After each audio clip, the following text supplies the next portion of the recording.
Welcome students to channel study 24/7. And guys, I'm with the part 3 of average. Sorry for delay because मैंने 3 to 4 days back part 2 मैंने upload किया था guys. इस part को आने के लिए थोड़ा टाइम लगा, दैट्स वाई वेरी सॉरी. सो हम स्टार्ट करते हैं. हमारी जो सीरीज चल रही थी गाइज प्रीवियस ईयर क्वेश्चंस की, एसएससी सीजीएल टीयर 2 की, तो उसमें हमने परसेंटेज ख़त्म कर लिए. Part 1, part 2, part 3 previous year के 2010 से लेकर 2015 तक जितने भी क्वेश्चंस थे परसेंटेज के वो भी ख़त्म हो चुके हैं. आप स्टडी 24/7 के previous year questions of SSC CGL tier 2 के प्लेलिस्ट में उसे देख सकते हैं इसी चैनल पे. और अभी एवरेज का ये पार्ट 3 और ये लास्ट पार्ट है. इससे ही 2010 से 2015 तक जितने भी प्रॉब्लम्स आ चुके हैं एसएससी सीजीएल टीयर 2 में एवरेज टॉपिक से, वो ख़त्म हो जाएंगे. और इसके बाद बहुत इंपॉर्टेंट टॉपिक वो जो कि प्रॉफिट एंड लॉस है वो हम स्टार्ट करेंगे. ठीक है, तो स्टार्ट करते गाइज. देखिए 2014 के प्रॉब्लम देखेंगे सबसे पहले और उसके बाद 2015. तो स्टार्ट करते हैं. पहला प्रॉब्लम क्या बोल रहे हैं कि average of 11 numbers is 36 and whereas average of 9 of them is 34. If the remaining two numbers are in the ratio of 2:3, find the value of the smallest number. तो हमें जो दो नंबर बचे हुए उसमें से स्मॉलेस्ट नंबर ढूंढना है. ठीक है, तो सबसे पहले तो गाइस सम निकालिए. 11 नंबर्स का एवरेज कितना है 36, तो 11 इंटू कितना होगा 36. ये सम कितना बनेगा गाइस. तो कभी भी आप 11 से अगर किसी नंबर को मल्टीप्लाई कर रहे तो आप मल्टीप्लाई की एक शॉर्ट ट्रिक देखिए. 3 और 6 कितना होता है, 3 + 6 9. 9 को बस दोनों के बीच में रख दीजिए 3 और 6 के. ठीक है, तो हो गया हमारा मल्टीप्लिकेशन. ठीक है, तो ऐसे कभी भी 11 को किसी भी नंबर के साथ मल्टीप्लाई करते समय ये ट्रिक ध्यान में रखिए. एडिशन कर दीजिए वो दो नंबर का और उसको बीच में रख दीजिए दो नंबर के, ख़त्म. 396 ये आ गया. 9 नंबर्स का कितना दिया हुआ है हमें एवरेज 34, तो 9 इंटू 34. ठीक है, ये बनेगा आसपास गाइज 306. ठीक है, तो और इसका डिफरेंस कितना हो रहा है गाइज, 396 में से 306 गए तो कितना बनता है 90 आसपास. ठीक है, अब हमें ये 90 को ये रेशियो से कंपेयर करेंगे हम. दो नंबर्स का रेशियो है 2x + 3x. हम कंसिडर करते हैं कि वो रेशियो 2x + 3x ठीक है दिया हुआ हमें. तो 2x और 3x हमने लिया. x की वैल्यू जब इसको कंपेयर करेंगे 90 के साथ तो x हमें मिल जाएगा गाइज आसपास 18 बस. तो आपको बताइए स्मॉलेस्ट नंबर कितना मिलेगा फिर 36. ठीक है, इस तरीके से आप इस क्वेश्चन को करेंगे guys. Next, the average of 20 numbers is calculated as 35. देखिए 20 नंबर्स का एवरेज 35 कैलकुलेट किया तो सबसे पहले सम कितनी बनेगी फिर 20 इंटू 35 कितना बनता है 700. राइट, सो ये 700 बन गया. और it is discovered that later, देखिए that while calculating the average one number namely 85, जो 85 नंबर था उसको 45 रीड किया गया था जब एवरेज कैलकुलेट किया. तो कुछ नहीं, आपको प्लस यानी उसमें वो एरर ऐड कर दीजिए. ठीक है, सो 85 को कैसे रीड किया था 45, तो 85 में से 45 माइनस कर दीजिए आप, बस ख़त्म. तो कितना रहेगा गाइस 40. ठीक है, तो 700 + 40 740. ठीक है, अब आप 20 नंबर्स का एवरेज है ये, तो डिवाइड बाय 20 कीजिए. सो कितना बनेगा आसपास 37. राइट, ठीक है, राइट. सो डी आंसर रहेगा उसका. Next, of the 3 numbers the first is 4 times the second. देखिए first is 4 times the second, तो 3 नंबर x, y और z पकड़ लीजिए. जो फर्स्ट नंबर है वो क्या बोला है 4 टाइम्स द सेकेंड, तो 4y. ठीक है, बाद में 3 टाइम्स द थर्ड, तो x = 3z. और साथ में हमें दिया हुआ है कि तीनों नंबर का जो एवरेज है वो 95 है. सो x + y + z = कितना बनेगा गाइज 95 इंटू 3 करेंगे हम, क्योंकि ये तीन नीचे ये x + y + z अपॉन 3 = 95 बनता. तो मैंने 3 को मल्टीप्लाई में ले लिया तो कितना बनता है 285. 95 इंटू 3. ठीक है, 285 बन गया. अब ये 285 आपके पास दिया हुआ है, ये इक्वेशन है आपके पास x + y + z = 285. बस आप जो है अभी z की जो वैल्यू है आप z की तो z रहेगी, y की वैल्यू क्या बनेगी. तो पहले x, y और z में एक x की वैल्यू तो आप 3z लिख दीजिए. 3z प्लस ये z भी वैसे ही रहेगा. अब आपको सिर्फ y की वैल्यू ढूंढनी है. तो y की कैसे बनेगी गाइज वैल्यू, तो x same side same x = 4 है, x = 3z है, तो 4y = 3z हम लिख सकते हैं. तो यहाँ से आपको y की वैल्यू क्या मिल जाएगी 3/4z. ठीक है, तो 3/4z आप अगर करेंगे तो आपको जो मिलेगी z की वैल्यू गाइज, ये इक्वेशन को सॉल्व करेंगे ना, फिर 3z plus 3/4z plus z is equal to 285, तो आपको 60 मिलेगी z की वैल्यू, सॉल्व करके देखिएगा, ठीक है। नेक्स्ट देखते हैं guys, the average weight of A B and C is 45 kg। देखिए एवरेज वेट दिया हुआ है 45 kg तीन लोगों का, तो 45 इंटू 3 कितना बनेगा 135 आसपास, right. If the average weight of A and B, A plus B का एवरेज वेट हमें दिया हुआ है 40, तो सम कितना बनेगा 40 इंटू 2 यानी 80, ठीक है, मैं डायरेक्टली लिखता हूँ वहाँ पे। And that of B and C is 43, तो बी प्लस सी का कितना बनेगा फिर सम, एवरेज सम कितना 86, राइट। सो 43 इंटू 2 86, ठीक है। सो आपको बी का वेट निकालने को बोला है। सो गाइज आपको जैसे लास्ट प्रॉब्लम हमने इसके पहले का प्रॉब्लम सॉल्व किया, हमें एवरेज दिया हुआ था ए बी सी का, तो ए प्लस सी 135 बनेगा, ठीक है। ये इक्वेशन हमारे पास है, ए प्लस बी और बी प्लस सी की वैल्यू पुट करेंगे तो आपको जो बी का वेट मिलेगा वो मिलता है 17, ठीक है। Next, in a team of 10 person, देखिए 10 लोगों की टीम थी, 9 person spend ₹40 each for their meal, तो उसमें से 9 लोग थे, उन्होंने 40 रुपये खर्च किए उनके खाने पे, and the remaining 1 spend 9 more than the average expenditure. तो जो एक आदमी था उसने रुपीज़ जो 9 है वो एक्स्ट्रा खर्च किए एवरेज एक्सपेंडिचर से, तो टोटल एक्सपेंडिचर पूछा गया हमें उन लोगों का। तो सबसे पहले टोटल मनी कितनी खर्च हुई गाइस, जो 9 लोग थे उन्होंने कितना पे किया 40 रुपीज़ हर एक आदमी ने, तो 9 लोगों ने कितने पे किए फिर 360, ठीक है। अब ये 360 उन्होंने पे किए गाइस, ठीक है। 360 पे करने के बाद अभी आप निकालिए कि जो लोग जो एक आदमी था उसने कितने खर्च किए, तो हम पकड़ लेते हैं एवरेज एक्सपेंडिचर एक्स है, ठीक है। सो जो 9 लोग थे, तो एक जो आदमी था उसने 9 रुपये खर्च किए, तो x प्लस 9, ठीक है, प्लस ये 360 x बनेगा गाइज, ठीक है, डिवाइडेड बाय ये 10 रहेगा यहाँ पे क्योंकि 10 लोग हैं, इज इक्वल टू ये एवरेज एक्सपेंडिचर, ठीक है, क्योंकि ये 9 लोगों का एक्सपेंडिचर था 360, ठीक है।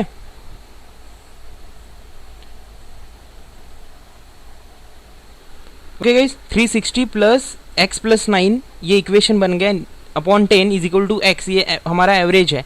तो इसको हम सॉल्व करेंगे ना गाइज, तो x की वैल्यू जो मिलती है ना हमें 41 मिलेगी आसपास, ठीक है। सो 41 x की वैल्यू मिलने के बाद 10 लोगों का एक्सपेंडिचर कितना बनेगा 410, ठीक है। सो आपको कुछ नहीं करना, उसमें सिर्फ आपको एक बात ध्यान में रखनी कि जो एक आदमी था उसका एक्सपेंडिचर 9 रुपये ज़्यादा था एवरेज एक्सपेंडिचर से, तो हमने एवरेज को x पकड़ लिया, प्लस जो टोटल मनी खर्च हुई थी वो ऐड कर दी 360, ठीक है, और डिवाइडेड बाय 10, ये टोटल हमारा बन गया एवरेज अब is equal to x।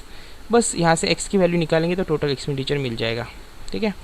Next, अब 2014 के प्रॉब्लम खत्म हो गए गाइस, 2015 के स्टार्ट करेंगे। The average of 5 consecutive positive integers is n if the next 2 integers are also included, the average of all these integers will be, ठीक है। सो तो इंटीजर्स का एवरेज है गाइस इंक्रीज होगा 1 से, ठीक है। Next, a car covers 4 successive distance of 7 kilometre distances at speeds of 10 kilometre per hour, ठीक है, और 20 kilometre per hour, 30 kilometre per hour, 60 kilometre per hour, इतना जो स्पीड है ये 4 बार स्पीड इन्होंने दी हुई है, तो इतने स्पीड से वो कार एक 7 किलोमीटर का सक्सेसिव डिस्टेंस क्रॉस करती है, तो उसकी एवरेज स्पीड हमें निकालने को बोलिए। तो पहले तो टोटल टाइम निकालिए गाइस, टोटल टाइम कितना बनेगा 7/10 डिवाइडेड बाय 7/20, ठीक है, क्योंकि distance upon speed, distance upon speed 7/30, ठीक है, और 7/60। सो इसको सॉल्व करेंगे ना गाइज आप, तो आपको 5 आसपास 7/5 मिलता है, ठीक है। सो उसे 7/5 मिलेगा आपको, ये टोटल टाइम मिलेगा इतना, ठीक है। अब मुझे बताइए 7 किलोमीटर सक्सेसिव 4 सक्सेसिव फेज में क्रॉस हुआ है, तो 4 टाइम्स क्रॉस हुआ है, तो 28 किलोमीटर बनाना है पूरा डिस्टेंस बस। तो एवरेज स्पीड कितना बनेगा guys, distance into distance upon ये टाइम हमारा, ठीक है, स्पीड निकलेगी, तो टाइम 7/5 है, तो कितना बनेगा 20 किलोमीटर पर आवर, 28 अपॉन 7/5, ठीक है। तो 20 किलोमीटर पर आवर ये एवरेज स्पीड रहेगी कार की, ठीक है।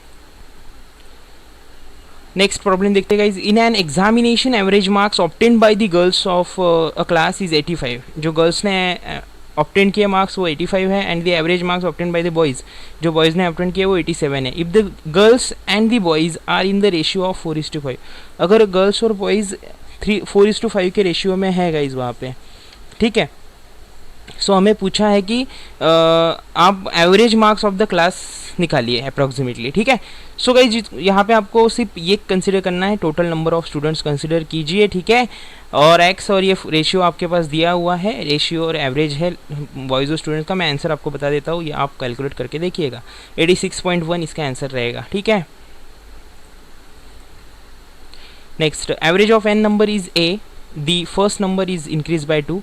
इस पे ध्यान रखिए, सीरीज पे देखिए, फर्स्ट नंबर उन्होंने 2 से इंक्रीज़ किया, सेकंड को 4 से इंक्रीज़ किया, थर्ड को 8 से इंक्रीज़ किया, ठीक है। एंड ऐसे बढ़ाते गए वो, तो ये एवरेज ऑफ न्यू नंबर, तो न्यू नंबर का एवरेज कितना रहेगा, तो इसके लिए गाइज ये ऐसी सीरीज़ है a + 2, ठीक है, इंटू 2⁻n -1, ठीक है, अपॉन n, ठीक है। सो 2⁻n upon 2⁻n -1 upon n, ठीक है। सो यहाँ पे n है, ये n रहेगा गाइज, आप जो नंबर के लिए ये यानी इंक्रीज बाय, ये a की वैल्यू ये इंक्रीज जितने से इंक्रीज कर रहे हैं, जैसे 2 से इंक्रीज कर रहे हैं तो यहाँ पे 2 रहेगा। और अगर n है, n की वैल्यू रहेगी कि आप कौन से पोजीशन के लिए निकाल रहे हो, पोजीशन, ठीक है। यानी आप अगर फर्स्ट पोजीशन के लिए निकाल रहे हो तो n की वैल्यू 1 रहेगी, कितने से इंक्रीज कर रहे हैं 2, तो a की वैल्यू 2 रहेगी, ठीक है। सो ये फॉर्मूला वहाँ पे लगा दीजिएगा। Next, 3 science classes A B C, ठीक है, टेक्स लाइफ साइंस टेस्ट, ठीक है। और उन्होंने क्या किया, एवरेज मार्क जो है A के 83 आए, एवरेज मार्क क्लास B के 76 आए, और एवरेज मार्क C के थे 85 आए, ठीक है। तो एवरेज मार्क बाद में उन्होंने A और B के दिए हमें 79, B और C के दिए हैं 81। तो हमें पूछा गया A B C के एवरेज मार्क कितने बनेंगे।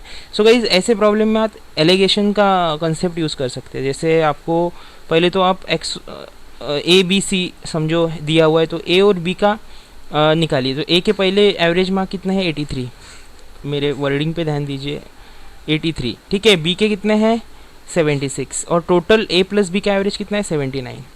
तो मुझे बताइए ये क्या बनता है, ये 83 - 79 और 79 - 76, ये 3:4, ठीक है। ये 3:4 का बनेगा रेशियो।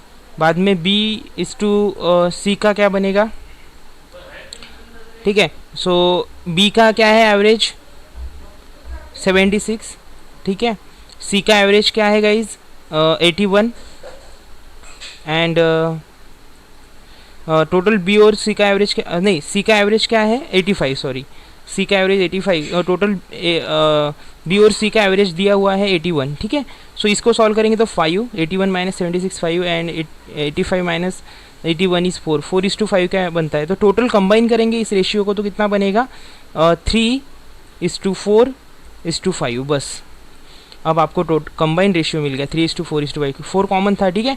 सो बस अभी आपको करना कुछ नहीं है, बस 83 से आप ऐसे, मैं यहाँ पे लिखता हूँ 83 जो A का एवरेज है उसको 3 से मल्टीप्लाई कीजिए, प्लस 76 जो B का एवरेज है उसको 4 से मल्टीप्लाई कीजिए, प्लस 85 जो C का एवरेज है उसको 5 से मल्टीप्लाई कीजिए, डिवाइडेड बाय 3 + 4 + 5, ठीक है। बस ये आंसर निकालेंगे आप, तो गाइज आपको आंसर मिल जाएगा आसपास 81.5, ठीक है। 81.5 इसका आंसर आता है, ठीक है। Next, the average of 30 students of a class is 14 years 4 months, ठीक है। 30 स्टूडेंट जो है इनका एवरेज हमें दिया हुआ है 14 years 4 months after submission of 5 new students, sorry admission of 5 new students in the class, the average becomes 13 years 9 months, ठीक है। सो 5 लोगों ने एडमिशन करने के बाद एवरेज जो है 13 years 9 months बनता है। The youngest one of the 5 new students is 9 years 11 months old. तो जो सबसे छोटा है उस 5 लोगों में उसका जो एज है ये 9 years 11 months है। The average age of the remaining 4 new, हमें जो बाकी 4 लोग थे उसका एवरेज एज पूछा हुआ है। तो गाइस सबसे पहले तो 30 लोगों का आप एवरेज एज कैसे निकालना है आपको, 30 इंटू 14 ईयर्स 4 मंथ्स करेंगे आप। सो ये मंथ्स को आप जो है पहले तो 30 से मल्टीप्लाई कीजिए, 14 को कितना बनता है 420, और 30 से 4 को मल्टीप्लाई करेंगे तो 120, ठीक है। 120 को 12 से डिवाइड कीजिए ईयर में कन्वर्ट करने के लिए, तो 10 ईयर्स बनता है। तो 420 प्लस 10, तो ये कितना बन गया 430। ये हमारा पहला एवरेज सम बन गया, ठीक है 430। अब बाद में आप क्या कीजिए, ये जो 5 नए लोग यहाँ पे ऐड हो गए, इनको भी सेम ऐसे मल्टीप्लाई करना है हमें। 5 को 13 इंटू 5 कितना बनेगा 6 आसपास 65, ठीक है। और 13 ईयर्स, हाँ ठीक है। और बाद में फिर 9 इंटू 5 जैसे हमने मल्टीप्लाई किया था, तो ऐसे ही हमारा ये सम बनता है गाइज 481 ईयर्स 3 मंथ्स बनेगा आसपास, ठीक है 481 ईयर्स 3 मंथ्स, ठीक है। सो ये एवरेज बाद का जो एवरेज है 5 न्यू स्टूडेंट्स वाला, ये हमारे एवरेज सम हमें मिल गया। अब इसमें से ये घटाएंगे हम 430 वाला, तो हमें 51 ईयर्स 3 मंथ्स का हमें मिलता है एवरेज सम, ठीक है। अगर 481 ईयर्स 3 मंथ्स से हम 430 ईयर्स को माइनस कर दे तो, ठीक है। सो 51 ईयर्स 3 मंथ्स हमें मिल गए। तो उसमें यंगेस्ट हमें दिया हुआ है, यंगेस्ट को माइनस कर दीजिए, 9 ईयर्स 11 मंथ्स को यहाँ से माइनस करेंगे तो हमें 41 ईयर्स 8 मंथ्स मिल जाएगा गाइज, ठीक है। 51 ईयर्स 3 मंथ्स से 9 ईयर्स 11 मंथ्स को माइनस करेंगे तो आपको 41 ईयर्स 8 मंथ्स मिल जाएगा, ठीक है। बस इसको 4 से डिवाइड कर दीजिए, तो 10.4 आसपास इसका 10 ईयर्स 4 मंथ्स आपको ये आंसर मिल जाता है, ठीक है। सो आपको कुछ नहीं, 30 को 14 ईयर्स 4 मंथ्स से आप मल्टीप्लाई कीजिए, ईयर्स को मंथ्स को ईयर्स में कन्वर्ट कीजिए। बाद में सेम 5 न्यू स्टूडेंट जो है इसको 13 ईयर्स 9 मंथ्स से मल्टीप्लाई कीजिए 5 को, और उसको ईयर्स में कन्वर्ट कीजिए जो मंथ है उसको। बाद में फिर उससे उनकी सब्ट्रैक्शन कीजिए जो बाद का एवरेज सम आया और जो पहले का एवरेज सम है उससे, तो आपको 51 ईयर्स 3 मंथ्स मिलेगा। उसमें से ये यंगेस्ट वाला घटा दीजिए 9 ईयर्स 11 मंथ्स, ठीक है। सो 51 ईयर्स 3 मंथ्स से 9 ईयर्स 11 मंथ्स घटा देंगे तो 41 ईयर्स 8 मंथ्स आपके पास बचेगा। उसको 4 से डिवाइड करेंगे तो 10 ईयर्स 4 मंथ्स ये एवरेज आपको मिल जाएगा, ठीक है। सो गाइज इस प्रॉब्लम को आपको ऐसे सॉल्व करना है। सो थैंक यू गाइज़, ये कुछ प्रॉब्लम्स थे 2015 के, 2014 और 15 के। अभी इसके बाद प्रॉफिट और लॉस के वीडियोस में कंटिन्यू करूँगा, ठीक है। सो आपने अगर सब्सक्राइब नहीं किया है गाइज़ तो सब्सक्राइब कीजिए चैनल को, लाइक कीजिए, अगर पसंद आ रहा है तो शेयर कीजिए फ्रेंड्स के साथ जो नीडी स्टूडेंट्स हैं, जो जॉब करके पढ़ाई कर रहे हैं, टाइम नहीं है कोचिंग के लिए या पैसे नहीं है, आप अफोर्ड नहीं कर सकते, तो उनके साथ आप शेयर कर सकते हैं स्टडी 24/7 चैनल को। वो भी एक सोशल सर्विस ही रहेगी गाइज़। कमेंट कीजिए, कुछ सजेशन देना है तो आप दे सकते हैं। And guys, this is Samrat signing off. Thank you.